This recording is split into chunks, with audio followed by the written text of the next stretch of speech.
Hey guys, it's Jay here. So you guys know that I'm a big fan of tube devices, whether that may be tube amplifiers, preamplifiers, integrated amplifiers, DACs, and so on. I'm a big fan of that tube sound. That's kind of my preference. That's kind of my shtick. But out of those tube integrated amplifiers and amplifiers, my favorite has always been an SET design, single-ended triode. With the Carry 805 monoblocks being my favorite SET designs of all time in the past, and something like the NAT transmitter as my main and favorite amplifier of all time to this day. And I've said this in the past, but I find that these SET designs, the 805 and the NAT, sounded really good to me and a standout, exceptional compared to the rest of the SET that I've heard. But to be fair, most SET tube integrated or amplifier designs tend to sound good. It's not like the Class D amplifiers where it sounded really bad in the past compared to how it is now. SET designs has been long researched. It's a pretty old tech in a way, except for the fact that parts quality and stuff like that has gone up. So most SET designs in the market, to be honest with you, will sound good. But to be exceptional is something that is hard to find. And I find that especially true when it comes to integrated SET amplifiers. So today, I'm introducing the Triangle i20, an exceptional integrated SET design that I personally found to sound really, really good. But make sure to watch the full video because I'll be laying out some caveats as SET designs in general isn't for everyone. So keep that in mind.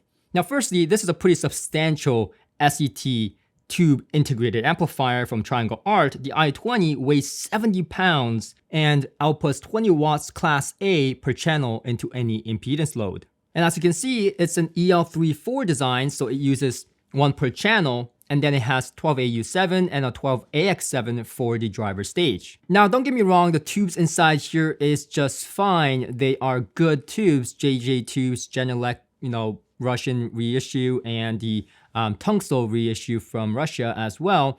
So they're not terrible stuff, but considering the price point of this integrated amplifier, which is $12,500 US, I do wish that it came with better tubes right out of the box. But you do get something here that is pretty usable, and it did sound great just with these tubes. Now the price point of $12,500 seems like a lot, and it is, but considering that this is a pretty humongous integrated amplifier to begin with, and it's not cheap to make good single-ended triode designs, and also taking a look inside this integrated amplifier, you will find that it's packed with quality. Not to mention that this is made in the USA in California.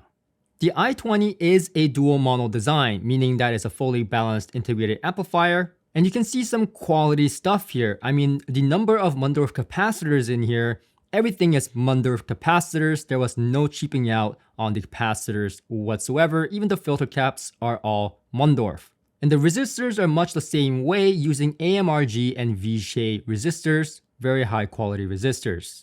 And even down to the circuit board, it's not any circuit board, it's using 2.5mm thick PCB with 4 ounces solid copper. And I must say that while the outside looks a little bit plain and while the piano black finish is nice, I did find that the outer quality was a little bit more underwhelming compared to when I looked inside the integrated amplifier. Inside, it's absolutely packed with quality, and you can be reassured that even this aluminum, the finishing is a little bit not my favorite. As you guys know, I'm not a piano black guy, but when it comes to the thickness of the chassis and overall build, it is quite substantial. And the connectors they use is high quality as well, with the carbon fiber kind of looking binding posts here for the speakers, 2 single-ended inputs, and 2 balanced XLR inputs labeled CD, aux, balanced 1, and balanced 2 on the input selector on the front. And for me, that's a big plus that this integrated amplifier has a balanced input, not just 1, but 2, because I tend to run long lengths of cable sometimes,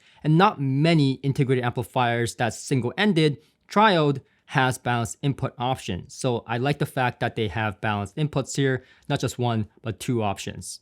Now, the other thing is that the use case is very easy to use this integrated amplifier. You just get 2 knobs in the front, labeled very nicely for the input section that I just showed you. And the other is the volume control. The volume control, again, is very easy to use, but at the same time, this is going for that Western Electric kind of vibe. So you don't get a remote here. And for me, that is a pretty substantial downside using these kind of units. Now, one interesting thing about this integrated amplifier is that Triangle Art claims that they run a little bit of a higher plate voltage on this integrated amplifier, allowing for about 80% greater power output efficiency compared to old vintage SET designs. Now, I have no way of confirming that fact, but that is what Triangle Art claims, which does make sense since this outputting 20 watts may not sound like a lot, but when it comes to tube integrated SET designs, you would expect that this probably outputs like a lot less than 20 watts. That's a pretty big number in the SET world. So when it comes to the sound, what you can expect from the i20 is a very good demonstration of what a good single-ended triode using very high quality parts can put on the table, with especially efficient high sensitivity loudspeakers. I personally would say anything above 90 dB is, if you have a speaker that's around 90 dB and up, this may be something that you may consider.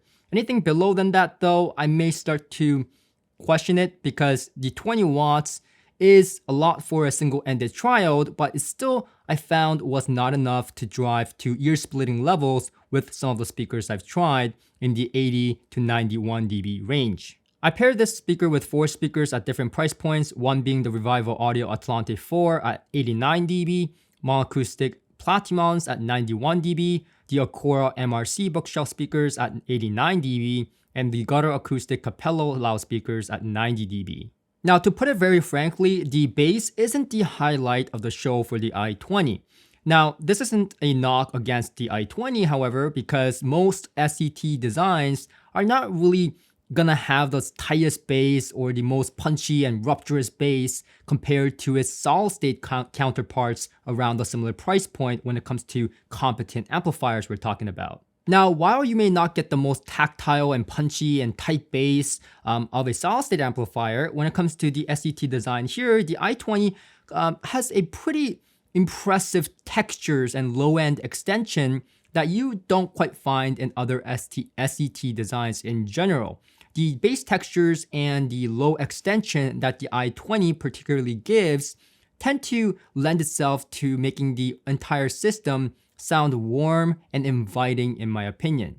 Now, when it comes to the mid-range and treble, that is the highlight of the show for the i20, and there is absolutely no surprise there. This is a single-ended triode design, which means that it's going to more or less tend to be great at mid-range and high frequency. Now, when it comes to the mid-range, I found that it was very non-fatiguing, smooth, easy to listen to, and inviting. And most importantly, most music, whether it be modern music, classical, or rock or metal, I found that it was incredibly inviting and easy to listen to, and just musically very, very smooth and forgiving. Now, when it comes to treble, I also found it quite unfatiguing and easy to listen to with all the sparkles and incredibly sweet sounding as well, as you should with the EL34 tube single-ended triode design. However, I will make note that much like the Galleon TSA A75 that I reviewed, the mid-range was a little bit recessed in my opinion with the i20.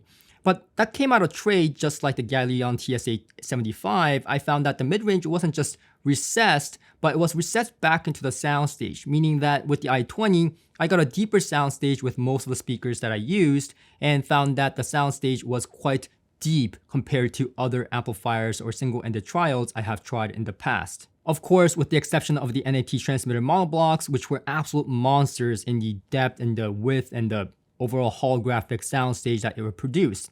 Now, the i20 isn't quite there, but it gets fairly close for a lot less money. Now, aside from the less expensive aspect of the i20, the NAT transmitters were also very finicky with preamplifier matching, which I've mentioned numerous times, how the NATs with the right preamplifier will open up and sound absolutely marvelous, one of the best amplifiers I've ever had, owned, heard in my life. However, with the wrong preamplifier, it was quite the opposite. It sounded lean and nothing that I've ever liked about sound, which is quite a big difference. Now, with the i20, you don't have that worry whatsoever because there is no preamplifier matching to be had because the preamplifier is built in. It's an integrated amplifier. And I consider that personally a big positive because sometimes it's notoriously hard, like I mentioned, to get the right preamplifier for single-ended trial designs in particular. And like I said, with the soundstage, it doesn't quite get there. It doesn't get quite holographic as the NAT transmitter monoblocks with the right preamplifier, but the soundstage is still enormous and engulfing, much similar to the Audionote Tonmeister I reviewed. I will put these two on the similar level of holographic soundstage. Needless to say, I think if you value soundstage, you wouldn't be disappointed with the i20. Now, one thing the i20 did impress me with and surprised me quite a bit was its imaging capability. Now, just putting that fact the i20 is a tube amplifier aside, just putting that aside, even compared to solid-state amplifiers at the same price point, I was quite impressed that the i20's imagery and imaging precision and sharpness and capabilities within that large soundstage did not suffer one bit. Now, with most SCT designs, you get this wonderful soundstage, but the imaging isn't quite as precise. It's more kind of smeared in a way compared to solid state that is more precise and more focused and sharp. Now, the i20, despite that fact that it has a large soundstage, much like the Audionote Tonmeister, it was able to depict every instrument in the soundstage very easily. I could get the phantom center locked in the middle very easily. Now, admittedly, I did use speakers that do have great imaging, but at the same time, I did find that the imaging on these speakers were absolutely amazing with the i20, which did surprise me. And coming from a solid-state amplifier right before reviewing this integrated amplifier, I did expect to lose some of that imaging sharpness and depiction, but with the i20, I didn't lose that one bit, which did surprise me quite a bit. So in terms of sound, I particularly find that one thing to be a very unique aspect of the i20 that you would probably have a hard time finding in other SCT designs that has the same kind of holographic soundstage in scale, both width and depth. So in that kind of large soundstage, to have that kind of great imagery, I think it's a quite neat feature of the i20 that makes it unique, and a pretty compelling advantage over many SCT designs I've heard. So who is this for? So if you're someone that is looking for the maximum amount of power that you can get for the money, this is probably not going to be for you. This only has 20 watts, even though it's in class A. Now, if you're also someone that wants absolute bass slam and tightness and tactile bass out of a solid state amplifier, this is probably not going to be for you either. And like I said, if you're in a large space or even in a small room, have speakers that's relatively demanding in power and has sensitivity lower than 90 dB, then I would say this may not be for you as well. So who this is going to be for really, it's going to be for those that have relatively easy to drive, high sensitivity loudspeakers like 90 dB and up, but it can be 89 or something like that as well, that also wants to experience an exceptional, not just good, but exceptional single-ended trial designs using high quality parts manufactured and made here in the USA. That also happens to have the advantage of having a little bit more extension in the bass compared to other single-ended trial designs and textures, also while having great imagery within the large soundstage that's kind of equivalent to a Tonmeister from Audionote. And so if that's what you're looking for your high sensitivity loudspeakers, I think you'll be pretty satisfied with the i20, especially if you consider that you can upgrade the sound by tube rolling on these, which I have not gotten the chance to do on this integrated amplifier since I don't have any EL34 tubes right now. I've lent my Molar tubes to my friend for a while, so that's being used. But other than that, I think this integrated amplifier was just absolutely gorgeous sounding just right out of the box. And after some burn-in, because it's a tube integrated amplifier, some burn-in, you get this richness in sound that comes to life as well, that kind of fills in the mid-range as well. So anyways, I thought this was a very good integrated amplifier. I hope this video was enjoyable and entertaining. And if it was, make sure to click that like button and subscribe. And I'll see you guys on the next one. Until next time.